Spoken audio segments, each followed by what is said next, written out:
own. Let's give Sister Abigail a round of applause. Finally, we go. All right. So yeah, so we are.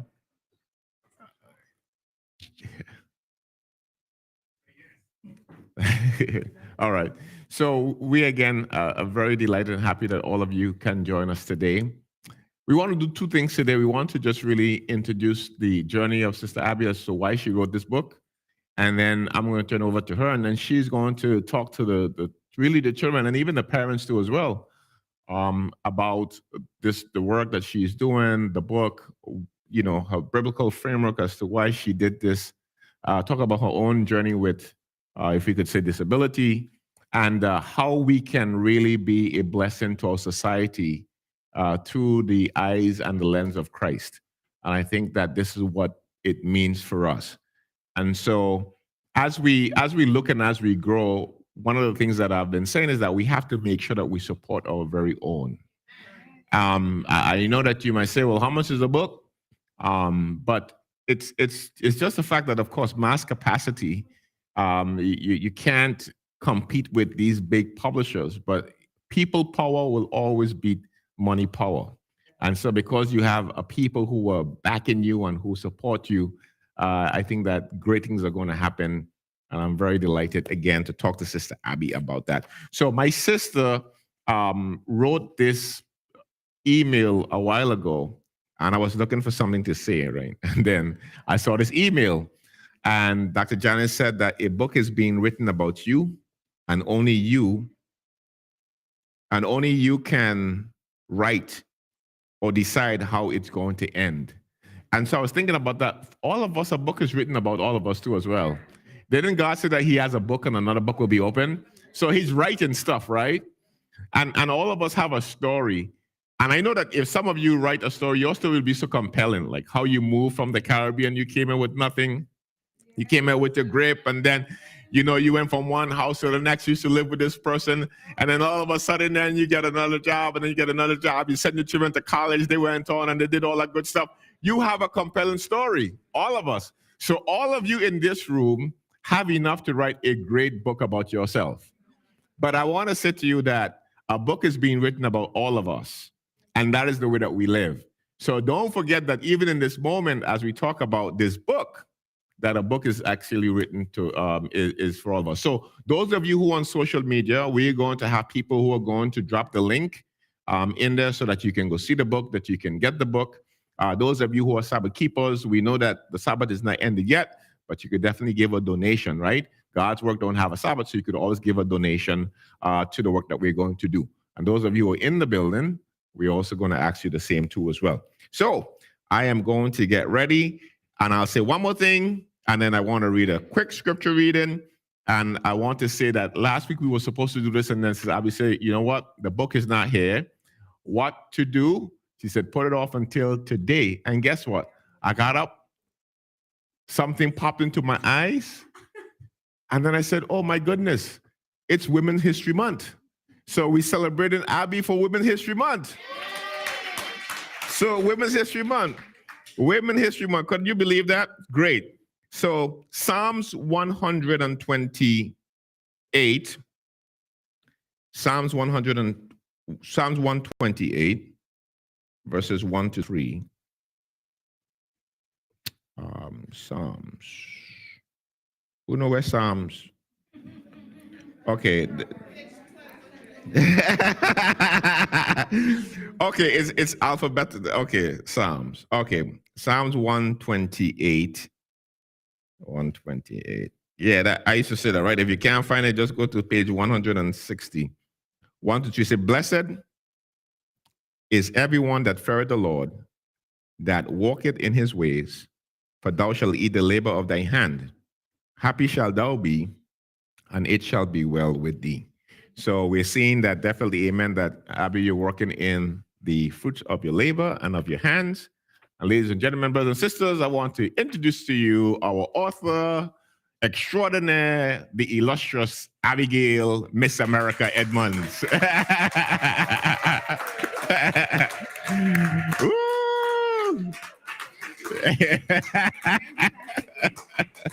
Mike is yours. Uh, this is so funny. We were talking about this for the whole week, right? And it was like, okay, this is going to be official. We were like, yeah, it's going to be official. All right, Sister Abby. So we're here. Yeah, we are. You wrote a book, man. Yeah, it's still surreal. I can't believe that I actually wrote a book and it's like published and it's like, tangible. You could see it, you can feel it. And it's been such an amazing journey to get to this point. So I'm really excited. Yeah, good. So, all right. So let's talk about like in the beginning before we get to the book part, right? Because when you talk about children who have disability or what you consider to be exceptional learners, in the sense that there is something that is impeding the ability to learn or to develop or whatever the case is. But you had any of those in your life growing up? Why did you choose this theme for your first book?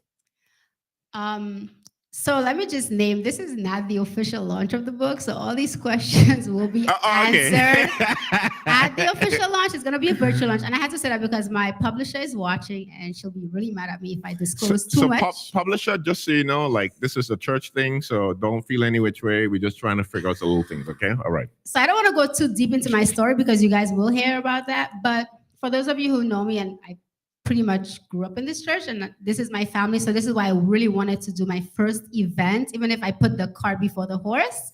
That's not how, publishing should be. But I really wanted to have this intimate moment with the people that I love the most. Like you guys are my family. And I've done all my firsts have been done right here. So my first event for my book, it just had to be done at Mount Zion. Okay. So everybody knows me. My dad, he is visually impaired, and my siblings, well, all my brothers, my first sister, my last sister, and some of my nieces and nephews are visually impaired. So I've been around that community my whole life, and I feel like physical disabilities are more overlooked than neurological. I feel with autism it's just being an epidemic. So many children are being diagnosed with autism. So there's a lot of focus on that. A lot of funding goes into that. But I feel that sometimes children with physical disabilities it doesn't get that much attention. And I've been in a lot of different school settings. Like I've been in charter schools, public schools, daycares, preschools, and you really don't see a lot of children with physical disabilities integrated into the education system in America. So I thought that I wanted to highlight this community specifically. Yeah, no, that's good. That's good. I think I appreciate that. We overlook a lot of disabilities too, right? Because you have the ability, you turn on the television, you don't think of anything, amazing that you could see to walk a certain place or on the subway. I was on a train yesterday and they had no really ramp for people in a wheelchair. And I was thinking to myself, well, this is not right. Like, how could someone really get up these stairs? And this is in the public system of America. So, yeah, we do overlook. So let's talk about things like that opposed to all the things in the book. So how do you think that your faith has shaped you? I don't think your author is going to be talking about that, right? We're going to talk about faith piece here. Oh, yeah. But how your faith shaped you in understanding that you could have turned a blind eye to children with disability, and then you could choose to do something different. But how did your faith shape you to actually go back and be a blessing to this community? Well, Jesus, he was all about compassion. He was very compassionate, and he would find himself in the company of people who were less, affluent in society, people that, no one wanted to hang around. And these are the people that he spent a lot of his time with. And again, just being in a space where my siblings were visually impaired and seeing that they never use that as an excuse. Like, I never felt sorry for them because they never gave me a reason to feel sorry for them. Mm-hmm. They went on to do great things. They were living their lives despite all of the, hurdles and obstacles that were, in front of them. And that just made me feel so fortunate to see them in that light as my, heroes, like my big brother Roger. He's such an amazing person, and I've never heard him say, Lord, why did I have to grow up with this, disability or whatever.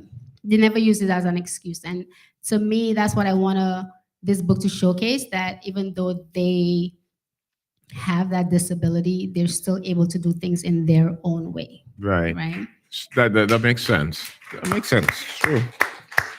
Okay, one more question, and then I'm allowing you to go to the presentation, and also to, if those of you who are streaming and you on our streaming platform and you would like to ask a question, you can put it in there for sure, and we have some folks who's going to respond to you as well. So, feeling sorry for yourself, of course, and I kind of like look at that too, as in my family. When there were some people like my immigration story. The 1 minute thing is that in our family we had people who were born in St. Lucia, we moved to St. Croix. They were undocumented. I was born in St. Croix and I was documented like an American, and then they were like not American, and then you're in the same household, right. And then you have to try to feel. But we didn't know like who's American, who's not American. We're like all family, right?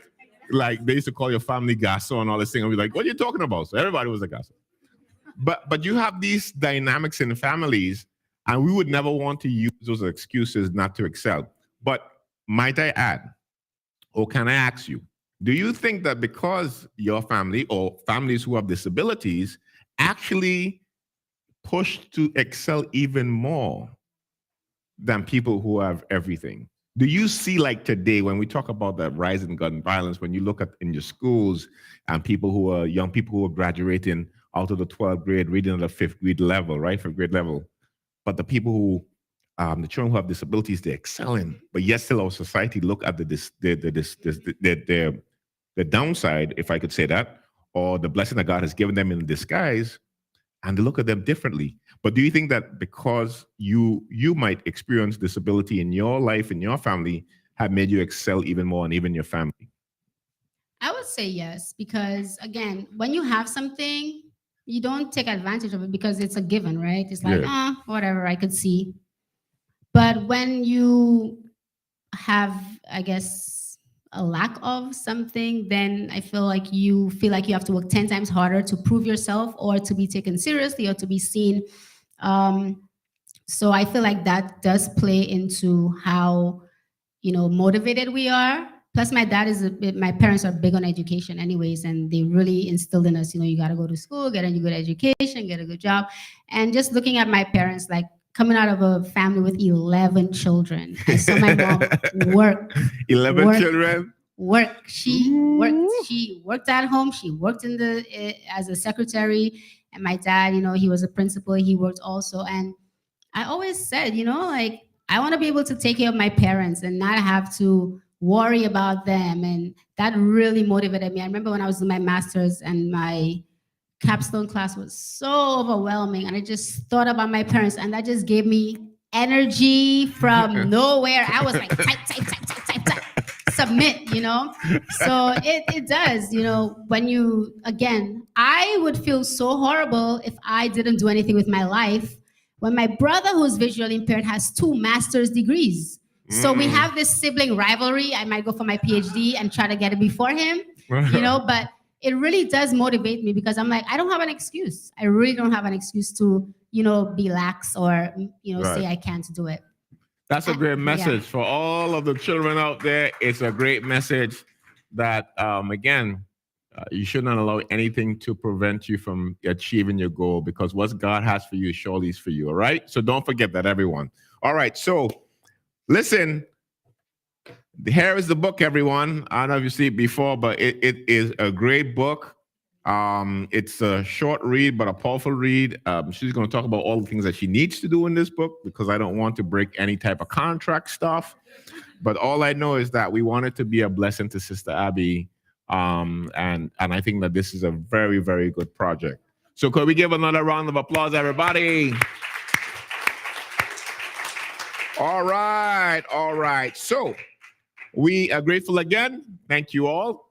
And now I'm going to turn it over to Sister Abby, and she's going to present to all of you some ideals of the book. She's going to read a little bit and she's going to talk to your children. Okay, so be on your very good behavior because if you're not, you're going to have to pay for 3 books instead of 2 today. Okay, so make sure. Sister Abby, take it away. Amen. We're still in church. Amen. Praise the Lord. Okay. And you guys will hear how this book came to me. Literally, like in terms of metacognition, 2%, and everything else was literally divine intervention. And I wrote like this book is given by the inspiration of God and is profitable for inclusion, tolerance, and equity regarding children who are differently abled. So I just wanted to start off by saying that, you know, there's this whole argument in philosophy with nature versus nurture. And children, they do not have filters. Can we name that?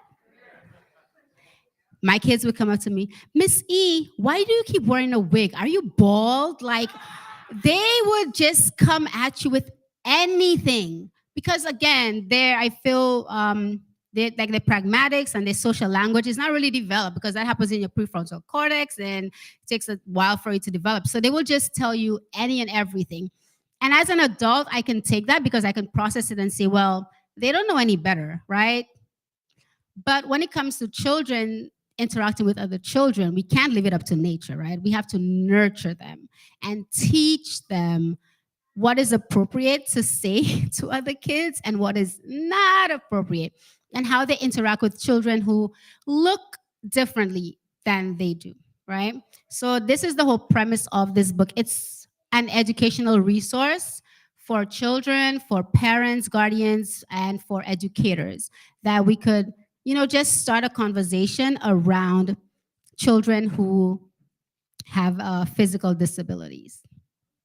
So in the book, so I dedicated this book. Can we go to the next slide so I could read? So this is the front cover, and when you open up the book, the first page you're going to see is the dedication page. And I said, this book is dedicated to my wonderful parents. Mom, I hope you're watching. My wonderful parents, Stephen and Ina Edmunds, who showed me how to love others despite our differences. And so when we open up the book, the first character you're going to meet is my niece, Amb. She's the narrator of the book. And so all the characters were named after some of my nieces and nephews. There's 11 of them. I could only put 4 in there. So I hope the rest could forgive the auntie. I still love you guys. And it was just like a random pick. So no offense. No. So the first character you'll meet on the first page is my niece Amb, and she's a narrator, and she's pretty much saying, hey guys, she's talking to the children, and she's saying, there are kids around the world, right? They're different than you. And she's like, I'll introduce you to a few of them. So we go into the book, and the first person we meet is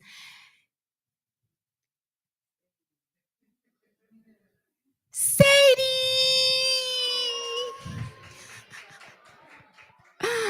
In reality, she has a pet rabbit, but whatever. The dog will do, right? So Sadie, can you come up for, and then Sadie's going to tell us how she feels about being a character in the book. Give it up for Sadie. Hi, Sadie Bear. Come give Auntie a hug. Show me some love. So Sadie, you are featured in Auntie's book. How do you feel about that? I feel loved, and I feel very, very special. I don't feel not just special, but very special.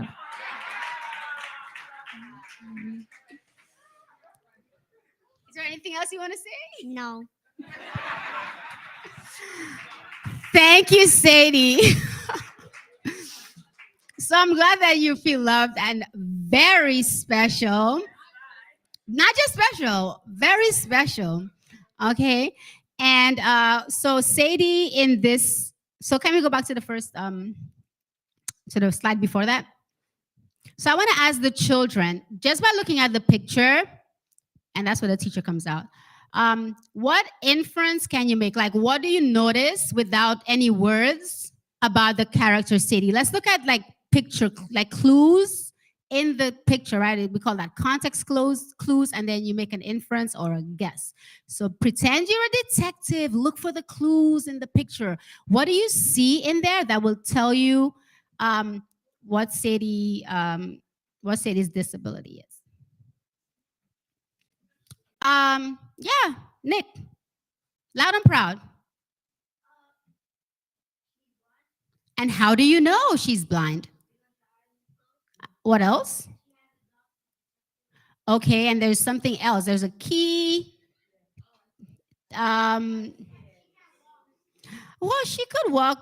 But I mean, she's kneeling down, so that's not telling us that she can walk. Oh my God, I feel like I'm doing a lesson here. Yes, Natalia.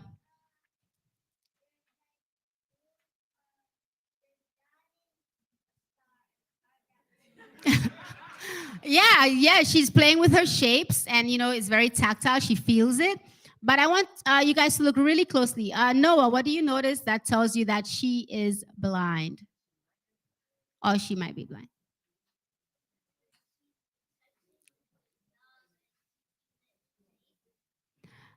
Adults, no. Mm, that's the thing. So this is just showing us how important it is for us to have these discussions with our kids, because a lot of them don't have that background knowledge about children with disabilities. So this is a key example of why this book is an educational resource, and it is so important for us to help our kids have these conversations and talk about it, and really teach them about children in those positions. All right, I guess adults know.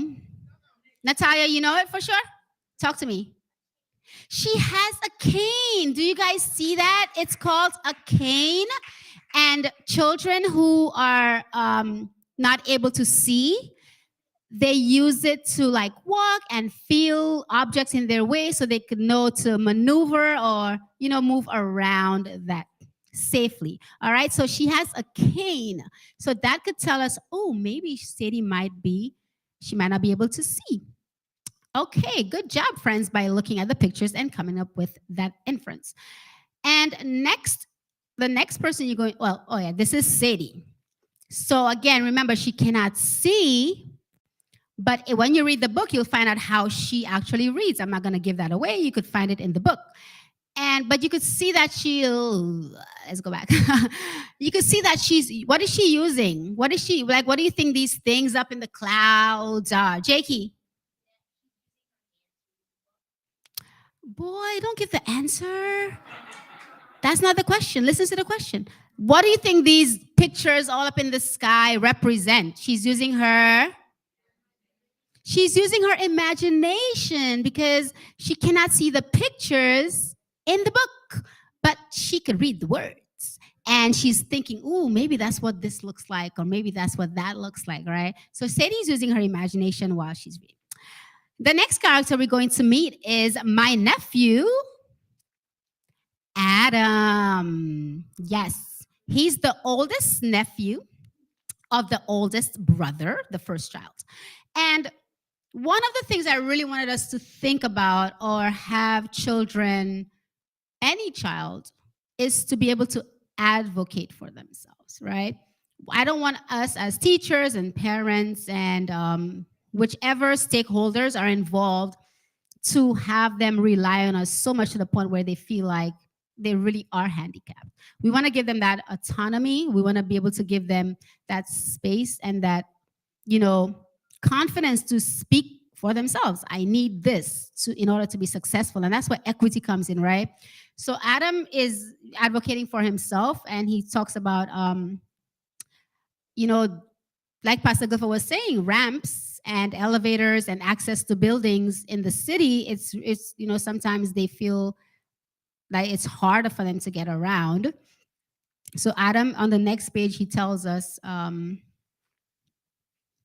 yay, words. You guys saw words.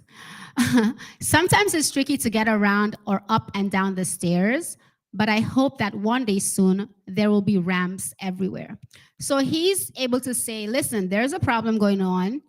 It's hard for me to get around. And what I need to be successful, equity, is for there to be more ramps and for me to have easier access to facilities and things like that. So the mayor of New York City, we need more ramps. Thanks. Okay, so the next character we're gonna meet is Saray Ray. She's the youngest of my nieces.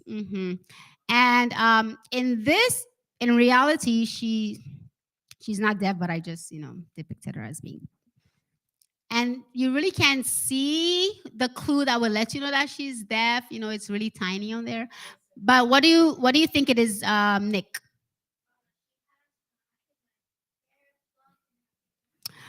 Well, he said it the best way he could, right? I mean, again, is the language, the vernacular, the vocabulary around children with disabilities. Wise, again, is so important. It's called a hearing aid, okay? A hearing aid. So it pretty much helps her hear sounds.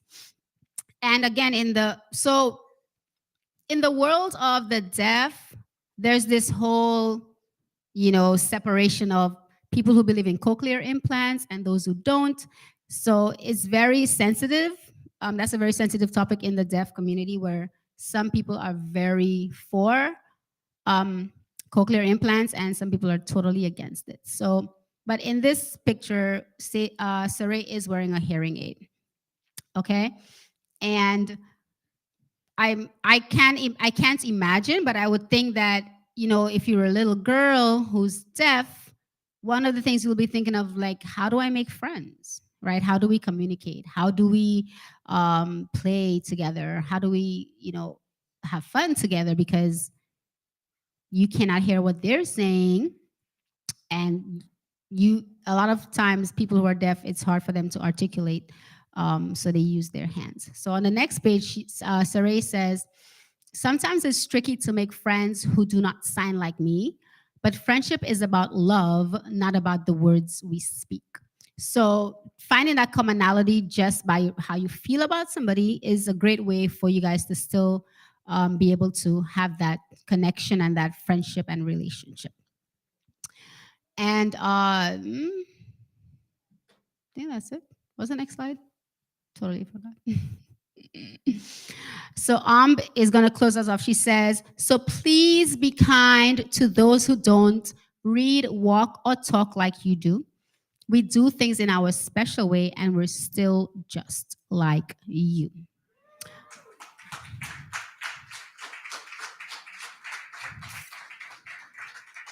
And again, I'm really excited about this project because it was something that I always knew that I wanted to write children's books, but the way it came to me, it was just like so instantaneous, so clear, so concise, and everything just, I really can't say that I struggled through my journey. I'm not gonna lie. It was seamless, effortless because God was in it. I feel like God gifted me this project to give to the world.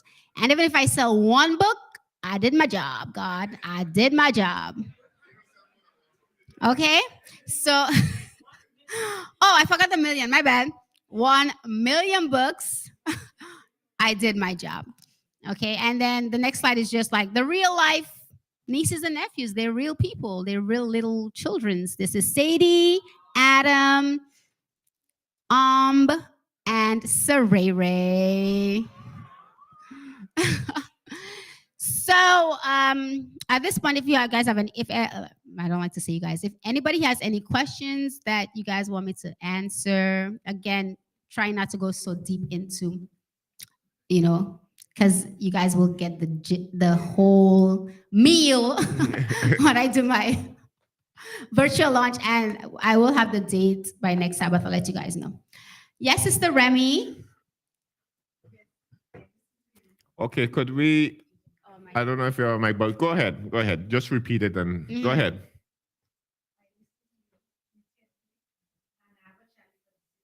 Yes.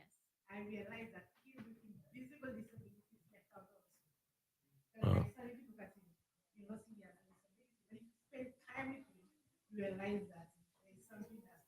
Mm.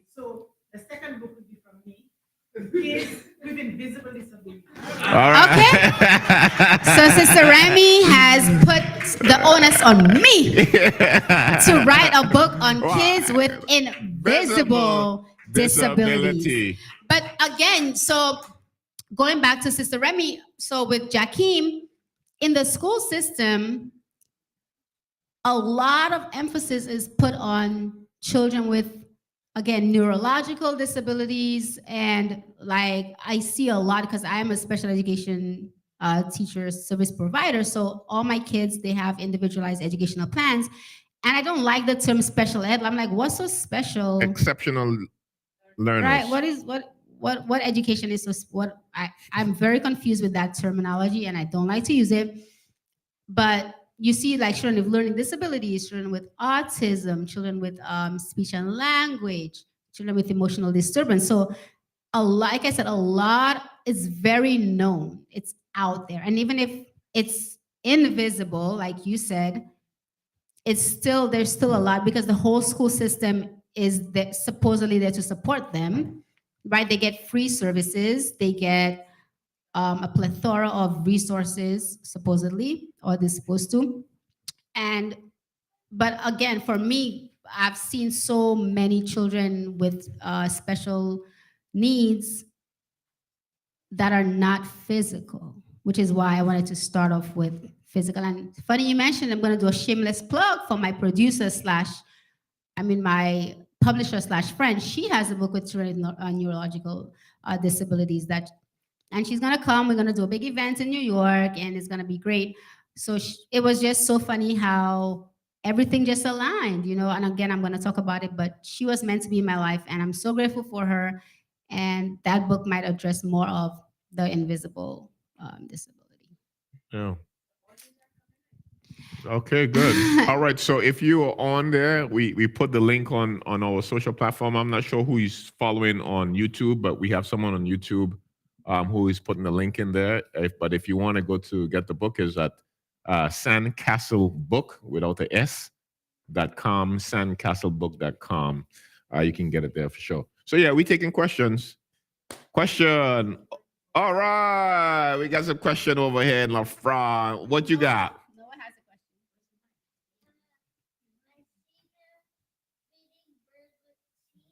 a question. You saw birds being fed with seeds? So what do you want to know about the birds or the seeds? You want to know about the birds? Okay. Well, that was just, that page was just an introduction to Saray.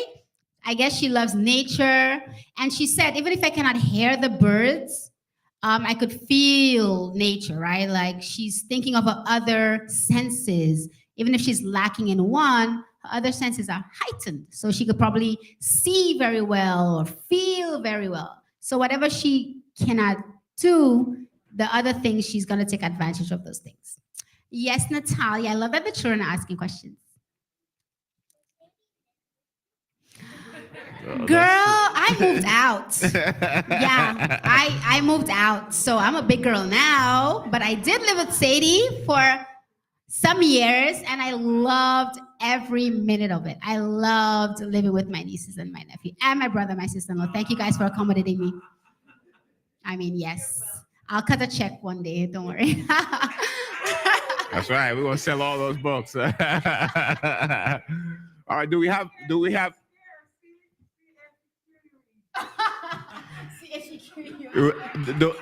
any questions on the social media that we anyone?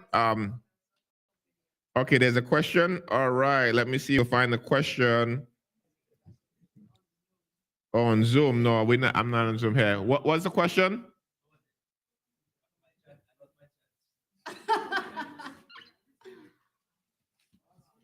What is that? They said they lost their chance. He lost his chat. Okay, so if you have a question and you're tuning in Sister to us, Tammy? Oh. if you have a question and you're tuning in to us, please let us know and we'll respond to your question. Go right ahead. There's a question on the Zoom platform.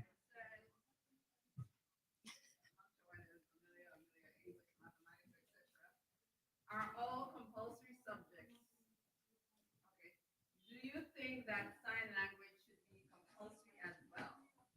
All right. Oh, sign. So here's the funny story with sign.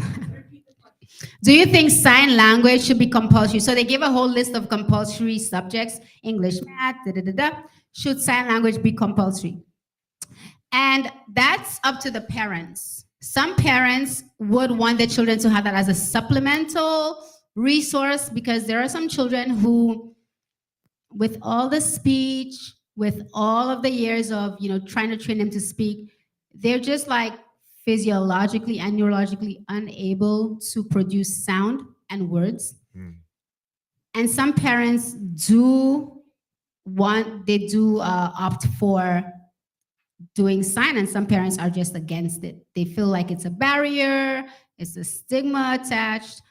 And I remember when I was at Medgar Evers, I did 2 classes with sign language. And then my first boss, Jody, that was the first child with a disability that I worked with, Mark. He had something called Fragile X. And we had this bond. It was like we were so close. And I would see his speech therapists come in, and they would do their thing. And like, just because of the bond that him and I created, I was able to have him say my name. He'd be like, Abby. And Jody and them was so fascinated. And she's like, you need to be a speech pathologist. I'm like, girl, I'm trying to be a teacher. She's like, no, you need to go do it. And then I transferred to Brooklyn College, and I was like, oh, so are you guys going to take my sign language credits? They're like, no. Really? I said, excuse me, this is a speech and language department, and you guys are saying no to ASL?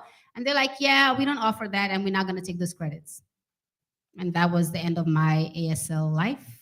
I mean, Really? I could have been fluent by now. Yeah. No, I.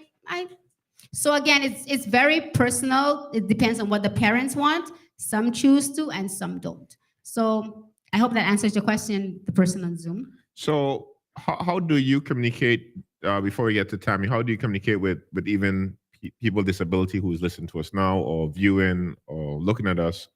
What would you think would be the best way to communicate that to them, having a disability, through this means in which we're talking from?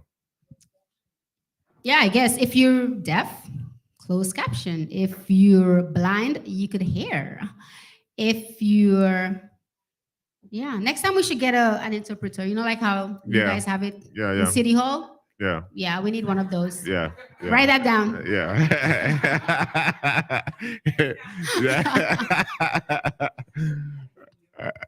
Okay. Right? All right. Tabby. Hi, Tam. My question is, I know you're an educator, and obviously you have been around people with disabilities or whatnot. How would you suggest? You mentioned one of the characters in your book. He advocates for himself, and we see that some of our children aren't really familiar with the vernacular of this realm, right? How would you advise a parent or a guardian? We'll get the book, we'll talk about some of the things that we see in the book, but how can we further take that conversation? Because I feel like maybe it's not only just the children, there are some adults who aren't sensitive to the needs of some people that we come in contact with. Like, so how would you suggest, after we do this book, like, what else can we do? Or is there a site maybe that we can go to that could help? I mean, the American Disability Act, they have they have so many resources on there, like educational pieces, they have journals. There's a lot of resources on that website where you could go and, just learn about. I feel like we are just, if something is foreign to us and we ignorant to it, it's just like we get standoffish or we just don't want to be a part of it. But once you get to know about something, then you're more susceptible to want to be around these people and interact with them and empathize with them, not feel sorry for them, because they don't want you to feel sorry for them. They don't feel sorry for themselves. So don't go there feeling like, oh my God, no, that's not what they need. They need you to treat them as a human being. Good. With equity and, empower them. Don't feel sorry for them. So again, you could go to the American Disability Act website, and you could find a lot of resources that tells you, again, just start a conversation. Be yourself. Don't just be yourself. They're people, they're neurologically they're fine. They could have conversations with you. They could interact like we do.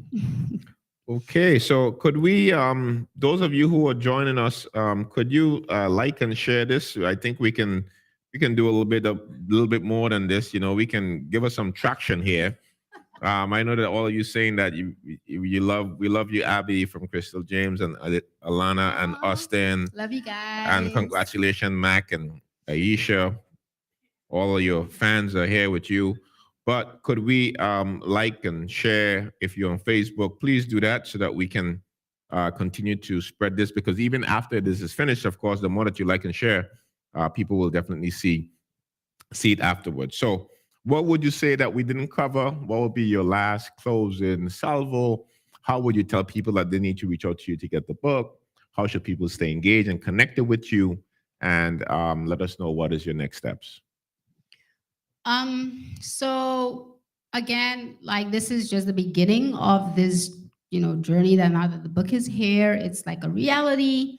My publisher and I, we're planning on doing a lot of different things. Again, the first thing being the virtual launch, the official virtual launch of the book, I Can Just Not Like You. Is K. Henry your publisher?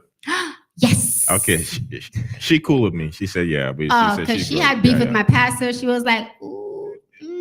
She's all right. I'm like, when AK. you see him, you'll deal with him, girl. So I'm glad she's like, she's all. she's in a better good. mood now. Yeah, she's good. Love you, Kashama. And so again, my biggest goal for this book is to have it in every single school Oh, in yes, New York. That's good. All around the country too. Because all around the country, all around the world. I mean, because this is a niche that is untouched. Like there's not a lot of books out there with children with physical disabilities, and it's so empowering for a child who has a disability to see themselves in print. Like it does make a difference. And again, it's a conversation starter. The kindergartners, there will be children that they interact with. How do you, as a parent, as an educator, as a principal, like anybody, like I said, any stakeholder involved, how do you help children and even like Tammy said, adults, gain that knowledge or even that vernacular, that insight, awareness into that world of children with physical disabilities, I feel, who are overlooked. So that's my goal for the book. It's an educational resource. If I make $5 along the way, that's okay. But the main goal is for people to learn, read and learn from this book. All right. Let's thank Abby again. Edmunds, read aloud. I Can Just Not Like You. So this was great. This is the first one. If you're all thinking about writing a book, let us know so we can have you on the main stage as well. Yes. All right. So here's what we're gonna do. After this, Sister Abby's gonna sign us a book. Those of you who are in the building, you're gonna give a donation. You can give an offering to it. We are not paying for this book because she's from us. We are offering our love and our donations to her. When she go out there and she sign a book, they're going to be paying for the book. So, but we are going to be offering ourselves and our offering to her. This again is the first time for us doing. Is this the first time that we're doing something like this? Yeah. Abby, she's a trip. All right, so we're gonna do that. We want to thank you all for joining us today. We're very, very happy and delighted. If you can reach out to us, we will definitely get. But again, the website is sandcastlebook.com, sandcastlebook.com. And you can go to sandcastlebook.com and you see Abigail's book right there. You click on it and it'll come to your doorstep. So thank you all again. Yeah, the way that you reach Abby on social media is that you go to Sandcastle Book and you buy the book. And when you buy the book, she will get in touch with you and say, thank you so much. And you will continue your conversation. All right. But I don't know your handles, but whatever it is, let me know. I'm not going to give my handle. It's a little thraka. I need to create a more professional one Okay, for Insta. so- But Abigail Edmunds on Facebook, it's a public page. Yes, Sister Shirley. Oh, the book is $14.99, but we live in New York plus tax. tax. So that's gonna run you a cool $16. If you want me to ship it to you, it's $20, $4 shipping and handling, and $16 for the book and taxes. Yes. Yes. All right. So good. You have another question? Yes, go ahead. Why so much? He sounds like my kids at school. Miss E, how much is the book? $16. Nah, I'm good. I feel so disrespected. But for them, it's a lot of money. Yeah, no, for us, is that's easy. Yeah, I mean, the number 9 and the number 8 on McDonald's is more than $16. And so, yeah, if you go and you check it out. So don't worry about this, okay? You if you have the $16 today, you're gonna drop it down. But we want to thank you all again for being here with us. Thank you for staying behind. For those of you who are in service, thank you all on the tech team for learning how to do restream during lunchtime today. We got it done with the help of Abby and everybody else, and we put it together. And so there you have our product on social media. So thank you all so much. God bless all of you. Have a happy, happy, happy evening. Yes. Oh, they want to know about the illustrator. I don't know if you could do that. You could do it. Nana? No. So when the book launching comes, you're going to get all of that information. And again, thank you all so much. God bless you all. Thank you again, and have a good evening.